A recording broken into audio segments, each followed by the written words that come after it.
People are beginning to realize that the problem is too much government. We need more personal liberty. The purpose of all government should be the protection of individual liberty for each and every one of us. Our views are just as pervasive. Ideas spread. They can't stop them. An idea whose time has come cannot be stopped by any army or any government.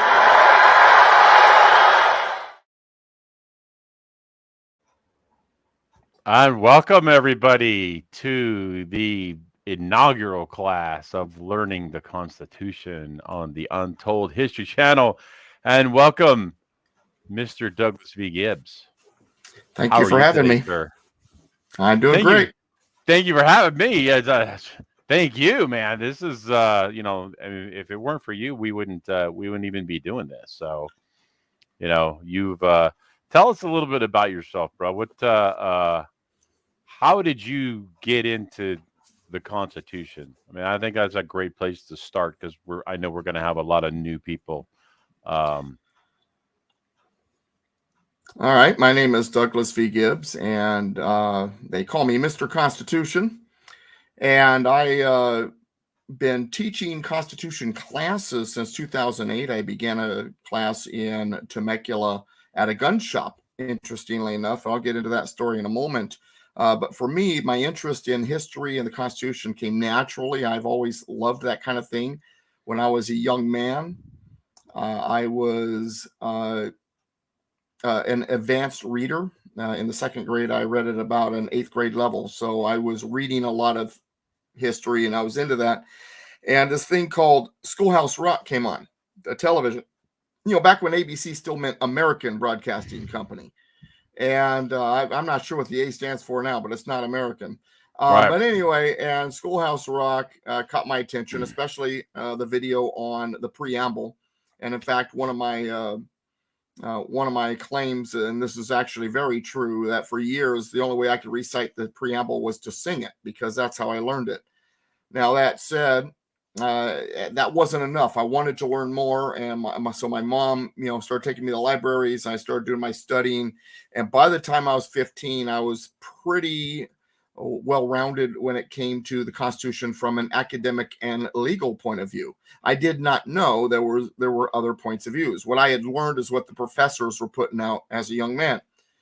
And as I got older, I met a gentleman. I had a radio program back in 2007, podcast. Back then we called it online radio. The word podcast wasn't being used yet.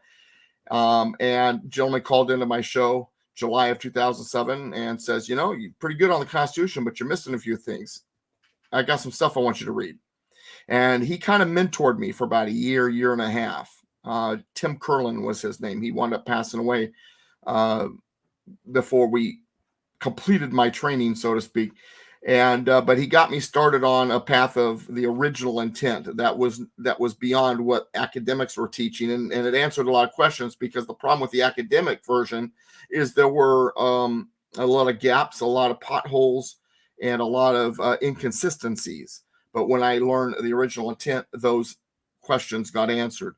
And then in 2008, I was knocking on doors for a congressional candidate. The woman helping me, she's, because we've been talking all day, says, well, gosh, you know a lot about the Constitution. You ought to be a part of the local Tea Party. So I met the Tea Party a couple days later, and they're like, oh, we're having an event this Saturday. We're handing out pocket constitutions. How about you hand them out and answer questions? I'm like, great, good idea. By the end of the day, the woman who had knocked on doors with me, who had helped me with the Constitution, she says, Doug, you should teach classes. The Constitution so well. And I said, oh, okay, I guess. I seriously, I did not intend to do this stuff originally. It just was, I knew this stuff because it was an enjoyment for me. I had never really planned to do anything. Yeah, never thought of it. And so I started teaching those classes, and it took me about 6 months to kind of learn how to do it without embarrassing myself.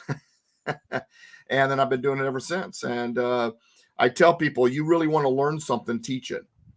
Yes. And so I've become more of a constitutionalist in the process. That is absolute truth. If you want to learn something, teach it. Now, I remember, you know, you're in our paths crossed back in, I want to say it was probably 2014. I was at a gun show and you were at a gun show, and I was a vendor and you were a vendor, and I walked by your table and I was like, oh, interesting. And I put my name on your on your little sheet for to get emails, and I still get those emails to this day. But our paths really didn't cross until there was that was when uh, Trevor Loudon was getting ready to put out his enemies within the church, and he came to No, the speak. Enemies Within. It was the first one.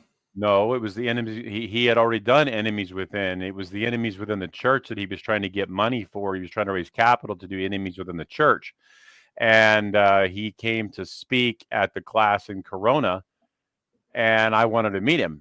So that was when you guys were doing it at that. I think it was like a auto. It was an auto. Yeah, it was at All Star Collision there on Railroad in Corona. Yeah.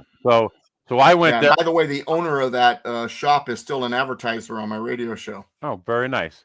I just remember going down there, and I was like, "Oh, what is this? This is a Constitution class." And then I started going every day, and Yeah. that was, you know, so, and that was, Okay. shoot, when was that? That was probably like 2000 and 15, 16, something like that. Well, 2016 is when the first movie came out. So if it was for Enemies Within the Church, then it was probably a year or You know two after what? that. It was a little bit. It was a little bit after that. It was a little bit after that. I was probably about 2018. So, but yeah, we've been thick as thieves ever since. So Yeah, yeah, that going Corona going class back. started in 2015, Right. and and the group had already been established when you joined the group.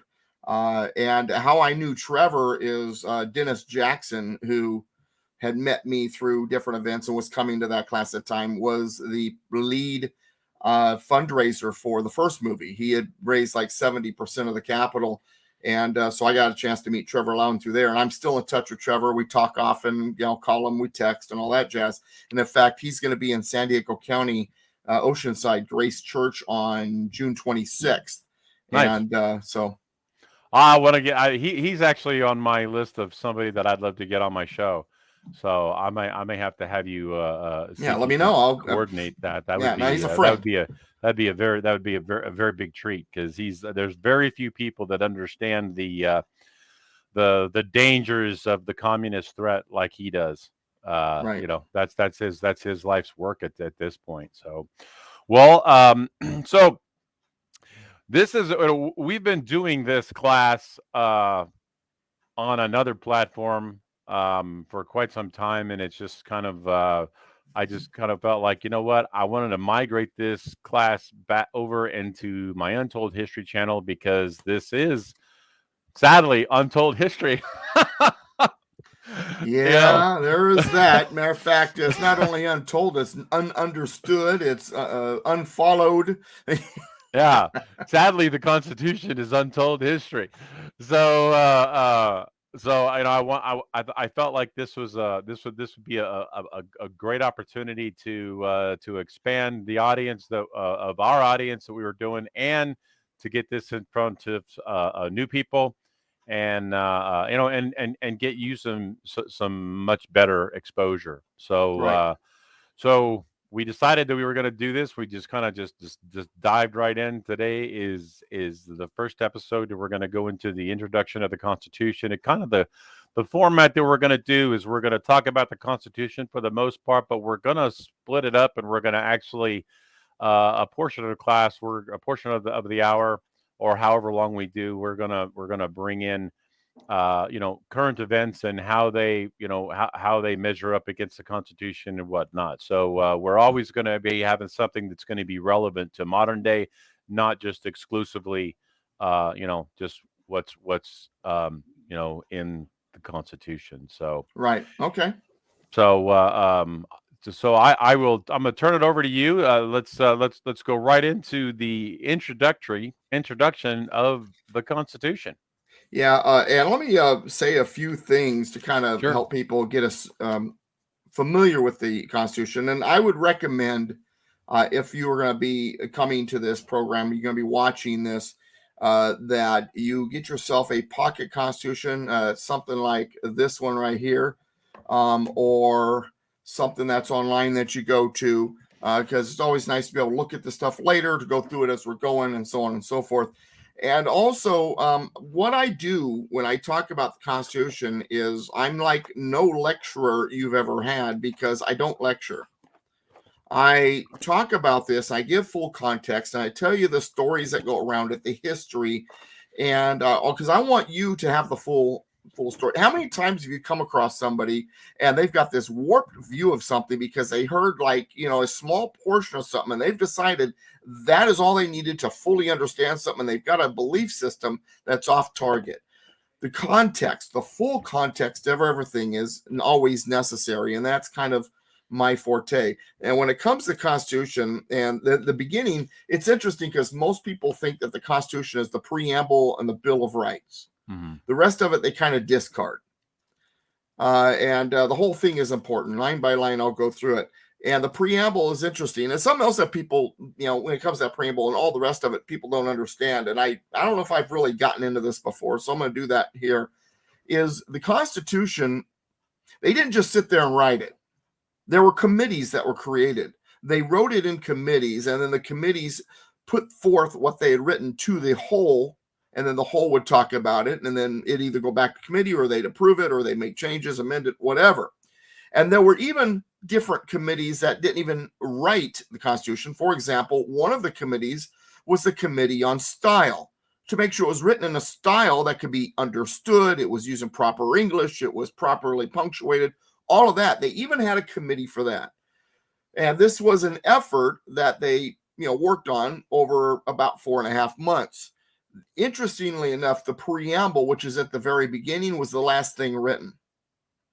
It was to be the introduction. They did have a preamble per se, but just said, "We the people of the states." It didn't even say United States of America.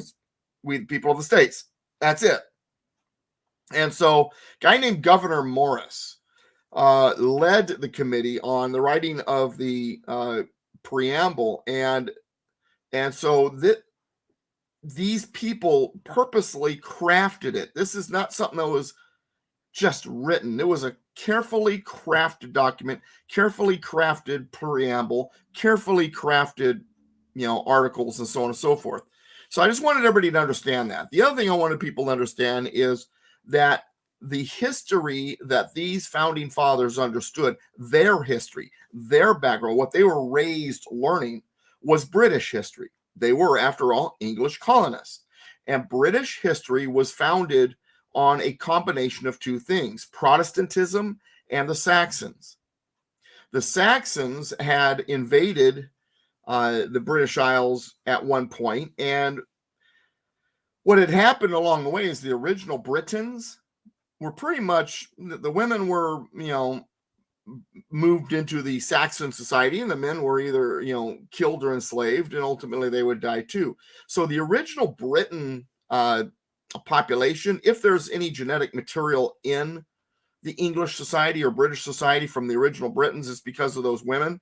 Mm-hmm. But it's really actually a small part. What really became the foundation of what Britain would became the Saxons. The Saxons and the Angles and the Jutes came over.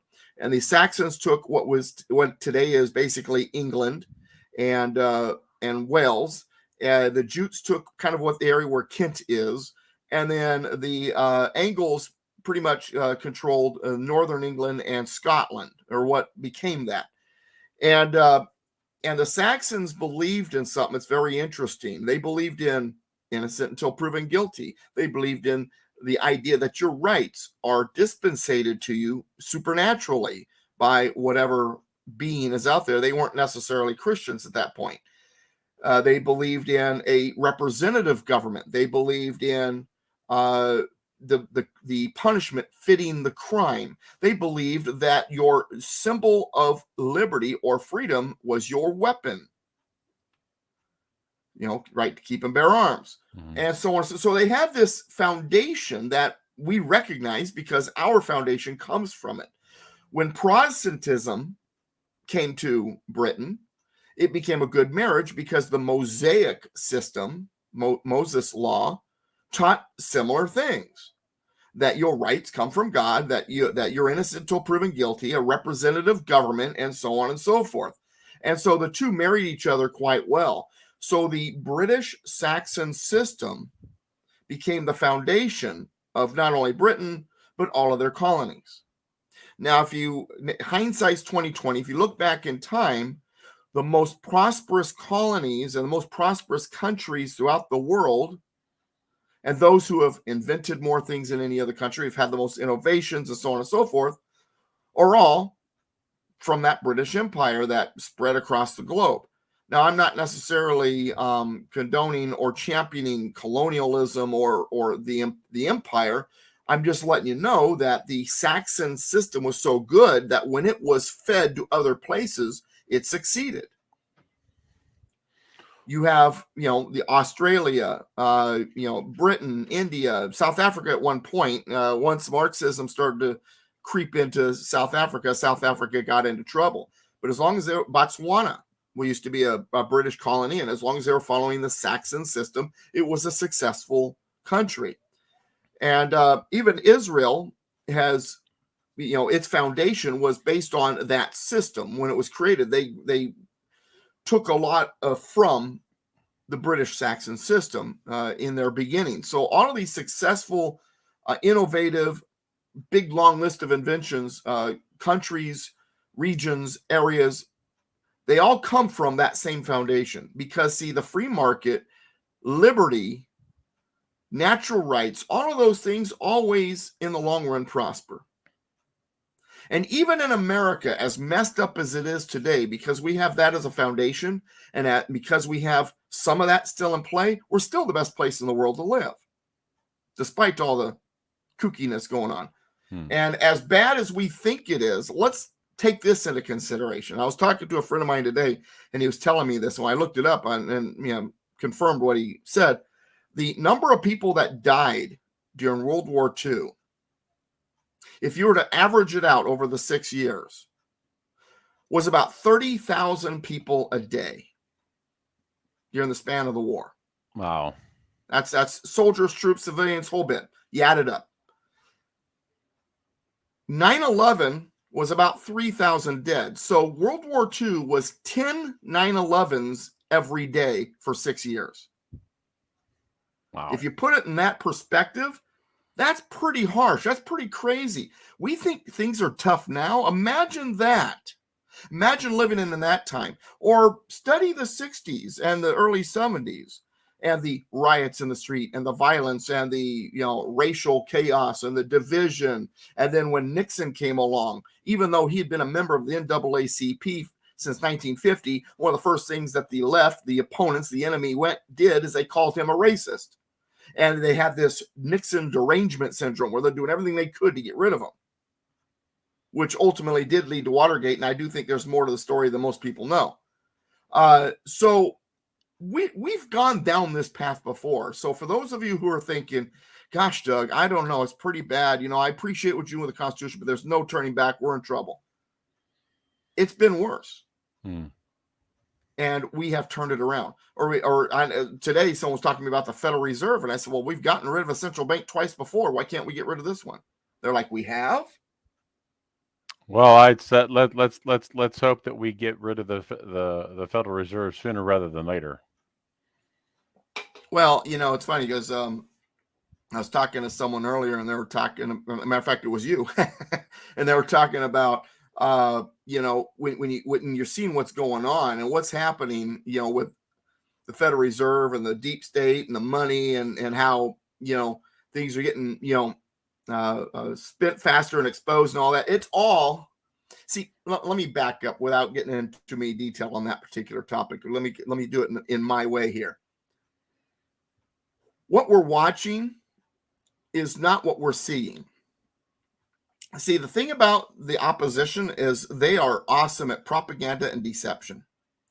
So they are trying to put out an image that they've got this, they're in control, and everybody's against you. They are the minority. And the reason why they are moving so quick right now and doing as much as they can is because they know they're losing. And they're trying to get as much in as they can, as quickly as they can, I agree before with it all that. collapses on them. I agree with that. Yeah. So let's not. So, and the reason why I bring all this up is because when I do these classes, when I lead these classes I teach classes throughout Southern California as well.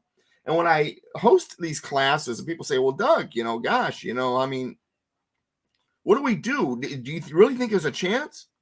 We're winning. They're on the run. And if you're going to be an activist, if you're going to be involved, first, you need to know why and how and what. You need to know why you should be involved. You need to know how it is possible to even turn things around and how you're going to do it. And you're going to know, you need to know what it is that's wrong and where we're going, what works. It's like the broken down car in your driveway, right? You don't just go out there and start turning wrenches. You want to understand how to fix it, how it's supposed to run. You read the owner's manual. You hang out with mechanics. You learn that stuff. Even mechanics have meetings. And meetings are great. You got to learn this stuff. But then when you're done with your meeting, you're done with your class, then what do? You grab your wrenches, you go out there and you fix the car. Right now, you are in a mechanics meeting.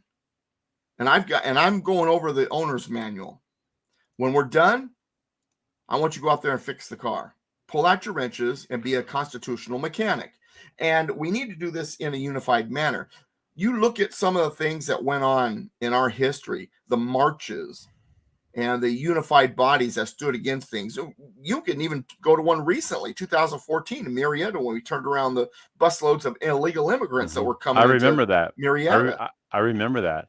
And if I may interject, I think Sure. one of the crucial things that we don't understand as a country is we don't understand our system of government, and that is by design.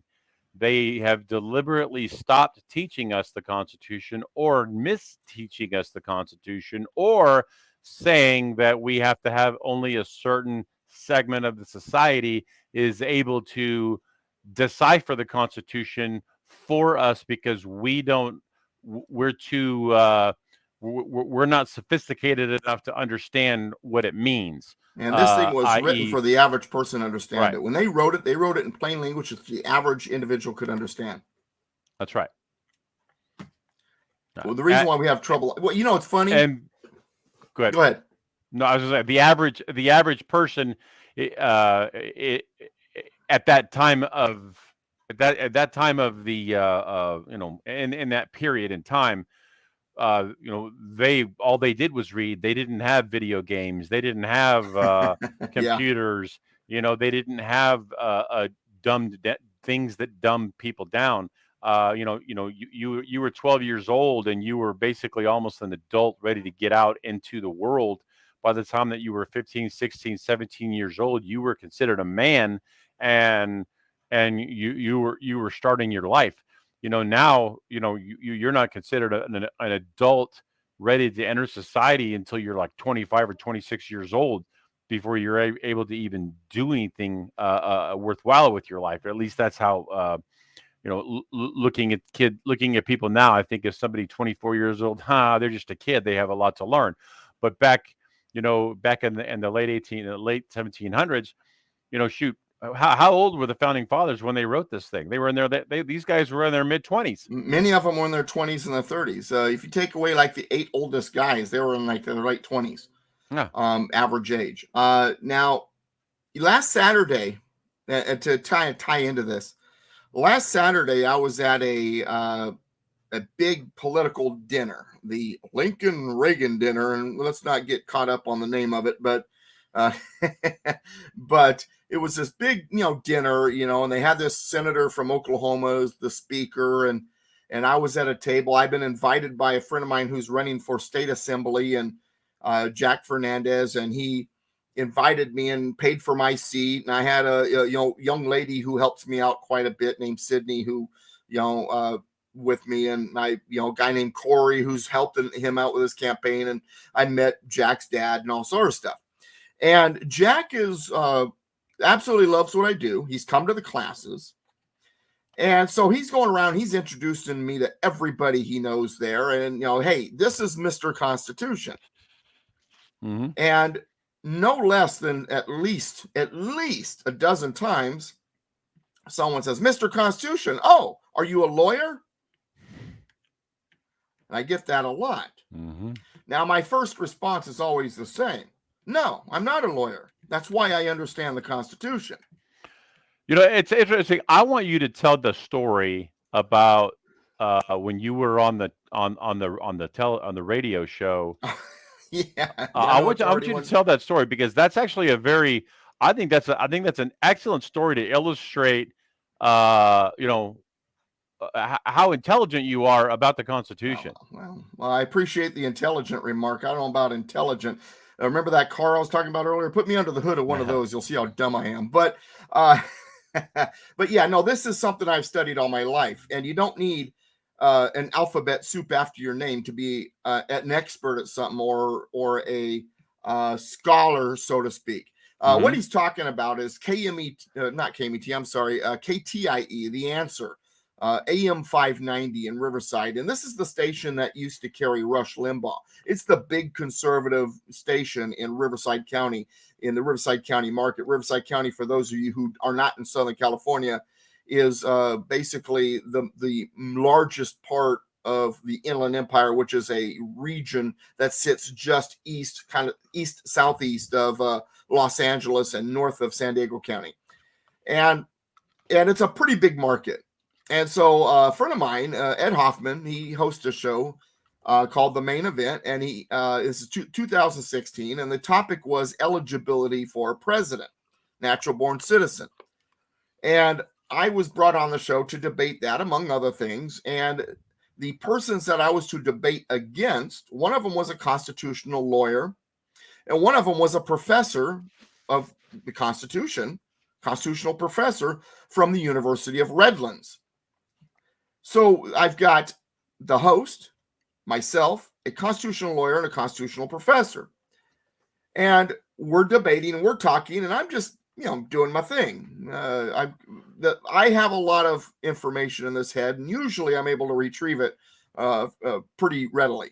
And so during the show, there's a couple times where the constitutional professor doesn't know how to respond. There's dead air, and I'm happy about that. Normally, dead air on the radio is not good, but in those cases, it was a wonderful thing. The constitutional lawyer was kind of in on the conversation about the first 5-10 minutes, and then he kind of bowed out. It's almost like he knew he was outclassed.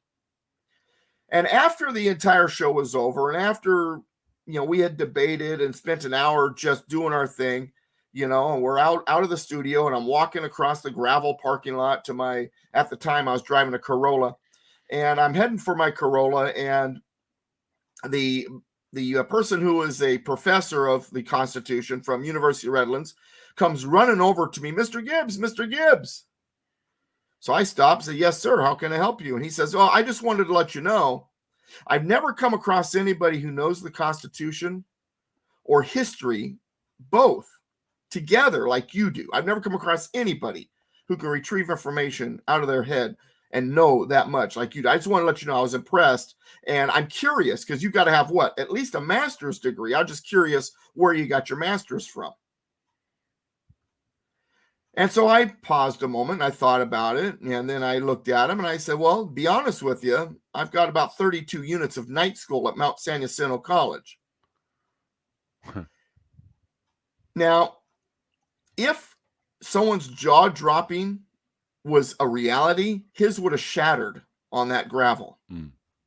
He was so stunned. The look on his face, the look in his eye, he was shocked. How is it possible that someone who isn't a part of academia, who's been patted on the back and given a piece of paper saying they're okay with their smarts, how is it that someone can know what you know without having gone through that education?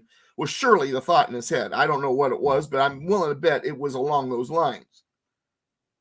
And I don't tell this story because I'm trying to brag or anything. I just want people to know that when it comes to whatever it is you endeavor, you don't have to play their game. And I haven't. And that's actually why I know what I know, because their job, and I say job on purpose, their job is to make sure you don't learn that. Their job is to make sure you learn it the way they want you to learn it and you respond the way they expect you to learn, because they don't teach us how to think anymore. They teach you what to think. And That's I refuse exactly to be a right. part of that. That's exactly right. And I'd like to say, my father was a pharmacist. He didn't get a PharmD. He was just a normal RPH. When our pharmacy was a 4-year degree at that point, and he was smarter than many physicians when it came to like health conditions and whatnot, because he read and he studied things that were unique. I have a lot of respect for things that my father did, and I've met he along the lines. He met many people that one guy didn't have a day of college under his belt, and he was smarter than almost any biochemist on the planet because it was just something that he loved. And and there are several people in my life that I know that don't have, that have very minimal schooling, and they know the topic better than some people who actually have the degree hanging on their wall. And I think the reason that I bring this to the fore is because I want people to understand that what Doug is going to bring to this class is he's going to bring a level of understanding and that you're not going to get really from anybody. The only person out there that I know of, and I'm drawing a blank on her name. What's her name? What's the gal's name? Chris Ann Hall? Chris Ann Hall. She's the only person who I would say that is on par with you. And she is she not an attorney? She is a lawyer. She is an Yeah. attorney. And we met years ago. I actually invited her out to speak at one of my annual dinners for the Constitution Association. And before she went up to speak, and she was sitting at my table, and I said a few things. And one of the things that I said into the mic was I went over the Commerce Clause. And I'm not going to go over it now because I don't want to run it for you guys later. But basically, when I talk about the Commerce Clause, it's like you've never heard before, ever. And so I sit down at the table, and Chris Ann turns to me. She says, "I thought I was the only person that talked about the Commerce Clause that way. Bravo." And so I kind of got a kick out of that because I looked up to her. And so when she was like, "Oh, you present it the way I do, and you're like the only other person I've ever come across that does that," that was actually a big compliment. She is sharp. She's in Florida. There's a couple of other people I would say that are on par and maybe even a little bit better. Rick Green's pretty good. Mike Haller, who out of Colorado. You got David Barton, who really is, in my opinion, at the top of the game when it comes to constitutionalists. He gets more into the history and less into the context like I do, but all of them are, fantastic constitutionalists. I've got a friend, Steve Jackson, who lives in LA County, who's real sharp. And then we've got John Chambers up in Oregon, who's the original Mr. Constitution. I have to tell the story real fast. So when Mr. Constitution, Ron was the one that really started calling me Mr. Constitution, and it caught pretty quick. And as it began to grow, and I'm calling myself Mr. Constitution, I thought, you know what? I better check to make sure I'm not stealing somebody's trademark or, something, right? So I find that there's some guy named John Chambers up in Oregon who's been going by Mr. Constitution all the way back to the early 90s. And so I get a hold of him. I find him online. I get a hold of him. We talk on the phone. And he says, "Oh, yeah, no, I know about you, actually. And, you teach near where I used to teach. I used to live in Southern California. Back in the late 90s, early 2000s, I taught classes in Lake Matthews." I'm like, "Oh, no kidding." He says, "Yeah." And so I said, "So you've been called Mr. Constitution all this time?" He says, "Well, I didn't come up with it. People just started calling me that, so I took it on." And I said, "Well, I wanted to make sure it was okay that I go by Mr. Constitution. I didn't want you to feel like I was stealing your name." And he responded this way: "Doug, there should be a Mr. Constitution in every county of every state in this country. Use it and use it properly." I agree. And I'm like, that's awesome. Yeah. Well, and that, and that's kind of like that. when we did what we were doing, when we originally started the online video, it was basically along the same lines. It's like you and I do this not because we're trying to make money on this. You know, uh, this to me, we have to save the country.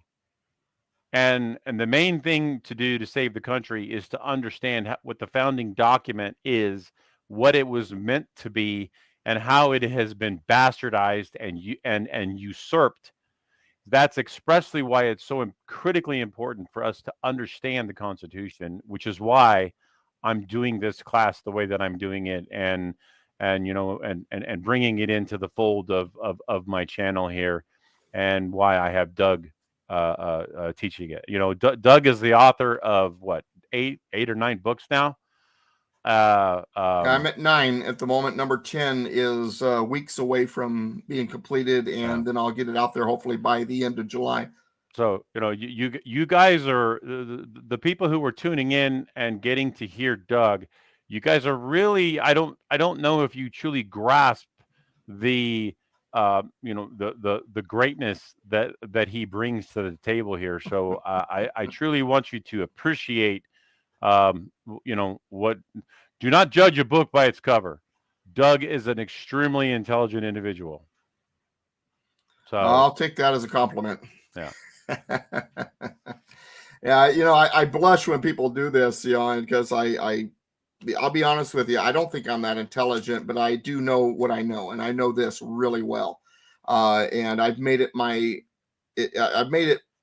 important to me to know the Constitution and history and the context of the Constitution, the writings of the founders. And here's the thing, and I think this is part of the reason why I know what I know so well, is I didn't just study this. In a sense, I got to know the founding fathers. I know these guys. I'm telling you, if I were able to go back in a time, get into their dress, the way they dress, and just walk the streets and meet them and have coffee with them, I would fit right in because I've gotten to know them so well. I knew how they talked. I knew what they thought because I've gotten to know them because of their writings. For example, we have over 6,000 letters that Thomas Jefferson wrote. He wrote more than 10,000. It's like 16,000 or 20,000, something like that. I can't remember the number, but we have 6,000, I think, of them is available to us. Elizabeth Powell and George Washington wrote letters between each other. We've got those letters. We've got the notes and the writings and the letters and the transcripts of meeting minutes and all this other stuff. We've got all of that. But yet we want to listen to what a professor says. Right. We can go back to the original, go back to them, ask them. Don't just make an assumption. Go back and ask them. It's in their writing. And I've read pretty much all of it. I haven't read all of Jefferson's letters, but I've read I'd say probably 300 or 400 of his letters. I've read, the entire Madison's notes a few times. The notes that James Madison took during the Constitutional Convention. I've read all of the Ratification Convention notes and so on and so forth. So now I want people to understand, though, that it's more than just that. Knowing is a part of it. Then now, what's the call to action? How do we apply what we learn? And that hopefully we also learn here. But I do know this. I don't know if my ideas will work for you when it comes to applying, but I do know this. When you understand the Constitution, solutions begin to present themselves. Indeed. Because you recognize where it's supposed to be, how we got there, and solutions begin to present themselves in a case-by-case basis. And so you begin with understanding this document. You begin with understanding how the recipe was written so that you can make the proper dish. I would like to say that when you read this, I have two different versions here. Same thing. When you read this Constitution and you realize how far we have strayed from what this document is, and how lawyers, and you will not find me saying anything kind about constitutional attorneys, because constitutional attorneys really don't know the Constitution. They know what some law school or law professor has told them to believe. They don't actually understand the Constitution, because if they did, we would not be anywhere near in the distress that we are today, in terms of being in our country situation. Uh, but the one thing that you are going, if you really put yourself to learning this class, and coming and learning it, listening to it, you are going to find out how angry you're going to be at how far away we have gone, compared to what the founding fathers really had set for us in motion, with the document that they created. You know, when I start my live classes on day one, when I have a room full of new students, and I'll do it again every once in a while when I have new students coming in, as I tell people, three things are going to happen while you go through the Constitution with me. Number one, I am quenching your thirst with a fire hose. It's a lot of info, and it's okay. You're not going to remember it all. Take notes, try to grasp it. Go through the Constitution with me 2 or 3 times, because the second, it's like watching a movie over and over again. You know, you watch the movie a second time, and now you know the story, and suddenly certain scenes start to make sense. So first of all, it's a lot of information. Don't feel bashful because or ashamed because you're not grasping it. That's reality. It's a lot of information. Number two, I'm going to tick you off, as Ron was saying, because you're going to find out it is a lot worse than you thought. Even those of you who think that's it, we're done, you're going to find out it's worse than you thought. But the wonderful thing is there's hope, and there is a way to turn it around. And third, and this one's very critical, I'm going to come across concepts that you, as whatever you believe, you thought you firmly believed a certain thing, and I'm going to come across concepts, and I'm going to present them in such a way that you're going to literally be like, no, that's not what I was taught. And you're going to have trouble grasping it. Understand why I'm presenting it the way I am and the fuller picture. And I believe that once you use your critical thinking skills, you'll come to agree. Some of these concepts, though, will be difficult because we have been taught what's wrong so much that it is hard for us to change our mind and say, okay, now I get it. Now I understand, just to use an example, the incorporation doctrine and why it's not good, for example. And so I am, birthright citizenship might be another one. And there's going to be a list of things where I'm going to say something. You're going to be like, I mean, I've had quote unquote conservatives, get into it with me. And I said, no, they'll argue with me. I'm like, well, wait a second. Let's break it down. You've been taught wrong. Let's break it down. Right. I want you to use your critical thinking skills. And that's what I'm asking. But these three things will happen. So you've got the fire hose of information. I'm going to anger you. And some of the concepts can be hard to wrap your mind around. Well, one of the things that's going to be different about the class that we're doing here on the Untold History channel is we are not exclusively going to be doing just the Constitution. We are going to be talking about some event in the current day that is applicable and is off kilter from the Constitution. And Doug and we'll I have our lesson, and then we'll have the thing that's not a part of the lesson. And Doug and for that today, what we're going to talk about for the last probably 10-15 minutes of the show is we're going to talk about the debt ceiling. Because we were talking about that, and because that's something that's still kind of fresh in people's minds, and people are still talking about it. We're going to talk about a little bit about the debt ceiling. So go ahead, Doug, and talk to us a little bit about why the debt ceiling is bogus and why we don't really need to have it. Well, and I'll even go a little bit further because there's an argument that was being used regarding the Constitution and the debt ceiling. But let's talk about the debt ceiling for a second. First of all, national debt is something that our country has had since day one, and we did pay off our debt once. January of 1835, it was at zero for about a month. February of 1835, the debt resumed. Interestingly enough, how Andrew Jackson pulled it off is he actually had unconstitutionally acquired land in the West and then sold it, and out of those monies used it to pay down and off the debt.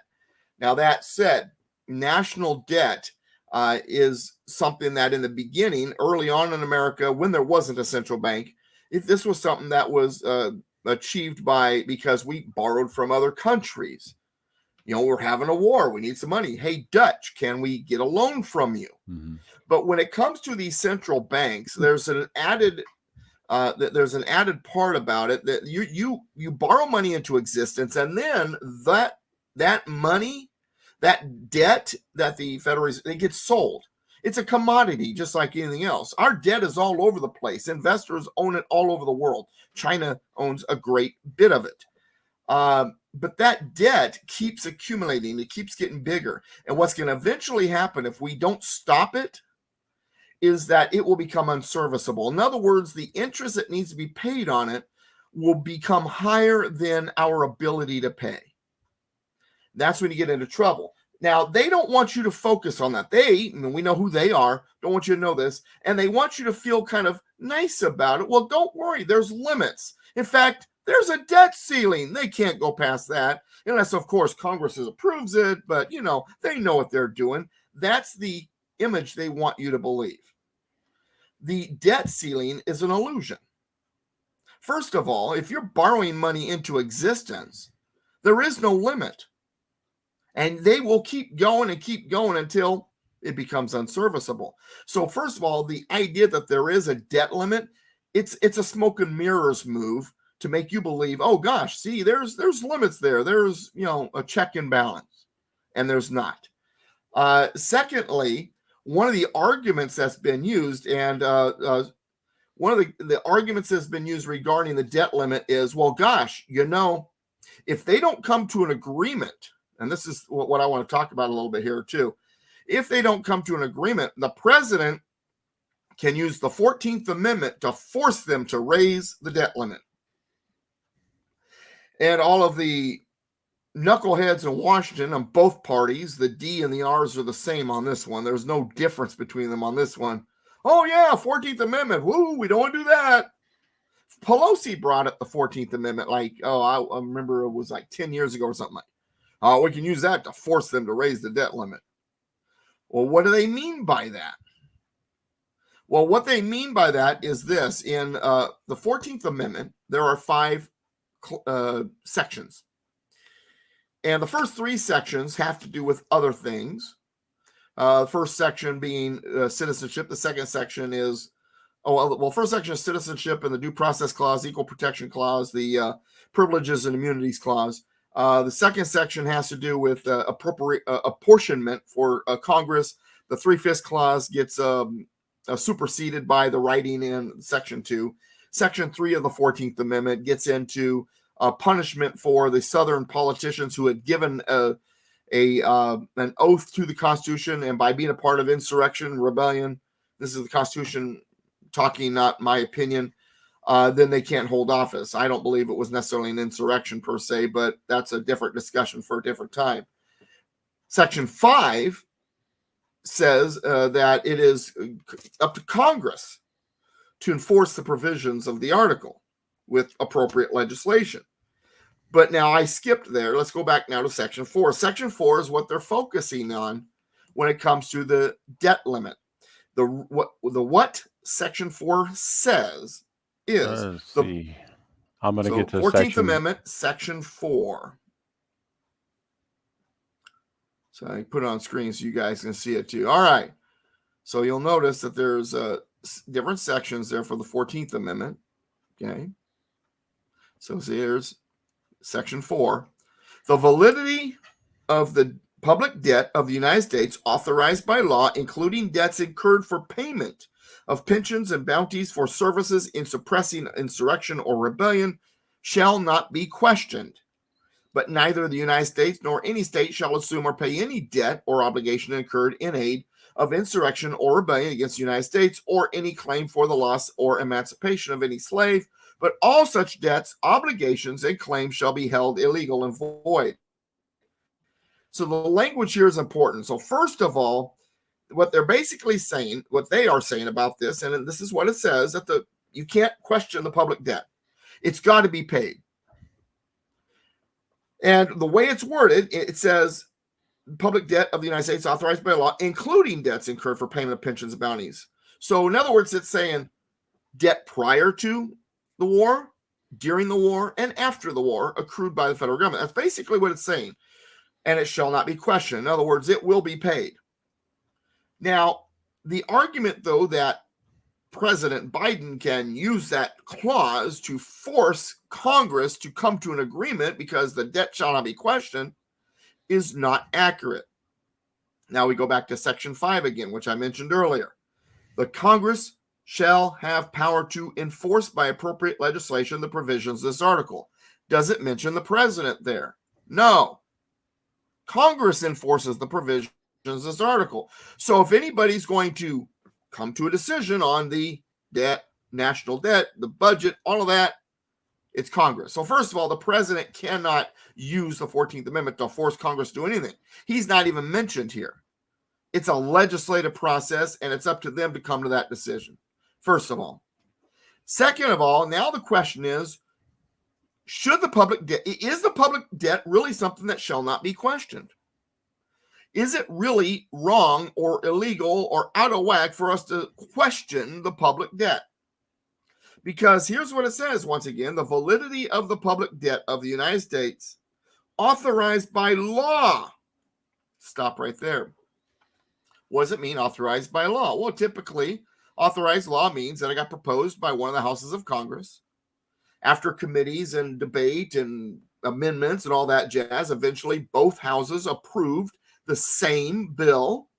Then the bill went to the president, and either the president signed it into law or he vetoed it, and then both houses of Congress overrode that veto.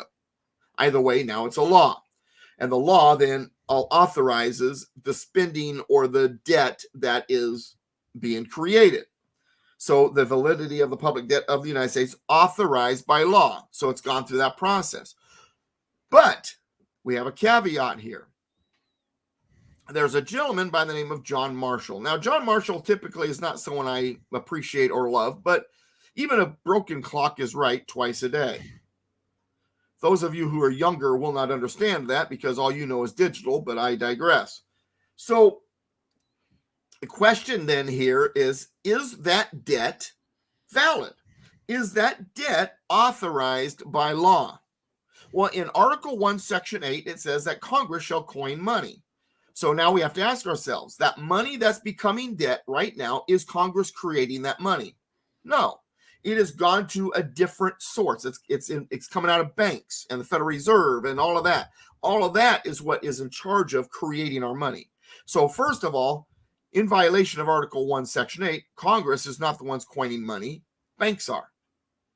And that money is being used for debt because banks are creating them and because it's going through the Federal Reserve and it's a debt in that manner. Article Then 1, Section we 8. jump to another section, Article 1, Section 8, Clause 5. Congress shall have the power to coin money and regulate the value thereof, and of foreign coin and of weights and measures. Okay, so here's the second question now, is in Article 1, Section 1. And Article 1, Section 1 is one of my favorite parts, and we'll go over it in detail in another class soon, but I'm going to give you the basic right now. Article 1, Section 1 says that all legislative powers herein granted shall be vested in a Congress. All legislative powers.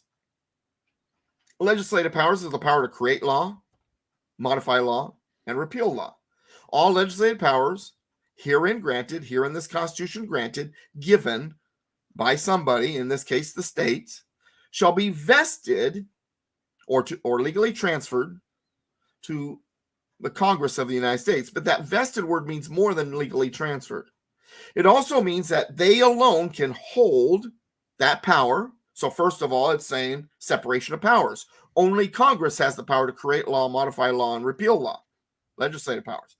But then also vested means this. If you are vested with something, you cannot give it away. It is irrevocable. It is only your authority. So if it is only Congress's authority and they can't give it away, but now the banks have that job of coining money, what has happened? They gave it away. So they violated the Constitution. Now I go back to John Marshall. John Marshall in Marbury versus Madison wrote that if a law does not follow the Constitution, it's not authorized by the Constitution, it's not a law, it is null and void. So if a power has been given away and a law or an action is happening, such as the law that created the Federal Reserve, and it gave away that power of coining money that Congress can't give away, is it a valid law? No. And if it's not a valid law, then how can any of the borrowing, any of the debt that comes through that process, then be debt authorized by law? Because the very process in the first place is not authorized by law. It's not law because it's unconstitutional. So therefore, all of that debt is not authorized by law.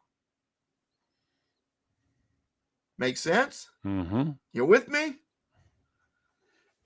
I'm glad we brought that up, and I want those who are new to the show to realize that's just a taste of what we go through. How I explain things, how I try to make sure that you've got the full picture here. You know everything that goes along with it. Well, and again, that's going to be one of the things that we do differently about this particular class compared to what we've been doing in previous classes. Is because what a lot of people, if this is your first time seeing this, we have been doing this class for probably about 1.5 years on another channel. We just kind of felt like we needed a subtle change of direction, and so that's what spawned this. And one of the changes of direction is that what we're going to do is we're going to take a portion of the class and implement it into something that is relevant into what we are living with today. So Right, it now, may not always be it may be something that we're talking about that particular day. It may be something completely different. So, now, but real we quick, are going in to the make it chat relevant. that I can see, which is at the YouTube chat, Mhm. Darren Hatchett is there and has made a couple statements, and I just want to make a quick statement about it. So he mentions maritime law. He mentions the Organic Act of 1871 and the original 13th Amendment, which did exist and it should be in place again, and mentions a few other things that are tied to those things. Now, I go over that in this class. Maritime law and the Organic Act of 1871. I may surprise you, but I want you to give me the chance to give you that information. I do go over that at one point during my class, during our journey through the Constitution. And I definitely want you to keep coming back, all of you, if you're curious about this for sure. Keep coming back, and when we go over this, definitely let's have that discussion. We don't have the time today, unfortunately, because we're at the top of the hour. But I do appreciate, Darren, your comments. Thank you for participating. And Ron will have access to all the chat rooms, and we'll try and keep a close eye. Now, that said, Ron, go ahead. And I'm only doing this on YouTube for about the first 2 or 3 weeks as a crossover. This, if you guys want the channel, you need to go to the Untold History channel on Rumble, because that's where the show is going to be. I'm doing a crossover for the first couple of weeks, just so that some of you guys that are tuning in on YouTube get it. But we're going to be talking about things on this channel that if I keep it on YouTube, the channel would be gone. So we have to keep it YouTube friendly. We want to make this show not YouTube friendly. We want to be able to talk about things that kind of get on the cutting edge of, and that may offend the overlords at YouTube. So we're not going to abide by their rules. So, and also typically this show has been at 3:00 Pacific, 6:00 Eastern, because I have a class in San Juan Capistrano. I got to take off at 4 to get to on time. Today is the last day of that class, so we are going to move this to 4:00 Pacific, 7:00 Eastern. Hopefully that's better for you if you want to be here live. Of course, you can watch it later at any time. Yeah. So just be aware, this is the only episode now, because we're keeping with what it was. at 3 o'clock Pacific, 6 o'clock Eastern. We are moving it to an hour later next week because I will no longer need to be going to Capistrano. Capistrano has gone through the Constitution 4 or 5 times. They're finished. And and I do have a possibility of a new Tuesday night class, but it'll be up in Ron's area. So we'll probably have no problem keeping the show from 4 to 5 Pacific. So the class is moving from 3 to 4 next week. And that works better for a lot of the people in the central and eastern part of the country because now they don't have to rush home to get to the class, and it helps some of the people on the western part as well. So right. And Stephanie, good to see you, dear. Stephanie has become a friend out of all of these classes. So good to see you. Darren, thank you for chiming in. Like I said, hey, man, we'll have these conversations. I am excited about the fact you're in there because it will bring up conversations that we need to be talking about. I appreciate you. Yeah. All right, guys. Well, hey, thanks for spending the hour with us today. We really, truly appreciate it, and look forward to the direction this is going to go. I'm very excited about how this is going to go forward, and appreciate it. Just FYI, Doug, just for your reference, right now we've got 125 live watching on the Rumble channel. Just so very nice. So we've got a fairly good size audience, and looking forward to increasing that and teaching the Constitution to a whole segment of the population that needs to learn it. Yeah, so, one of the things we'll get into next week is the groundwork that led to the Constitution, some of the events that happened, and then hopefully we'll get into the preamble as well. Okay. Awesome, guys. Thanks again for your time, and I look forward to seeing you again next week, 4 p.m. Pacific, 7 p.m. Eastern. So, we'll have that on the channel. Just subscribe to the channel, and anyway, all of Doug's links are in the in the description on the Rumble channel. Links to where you can support him, support his work, follow the stuff that he does with his writings and whatnot, and where you can hear him on other broadcasts and whatnot. So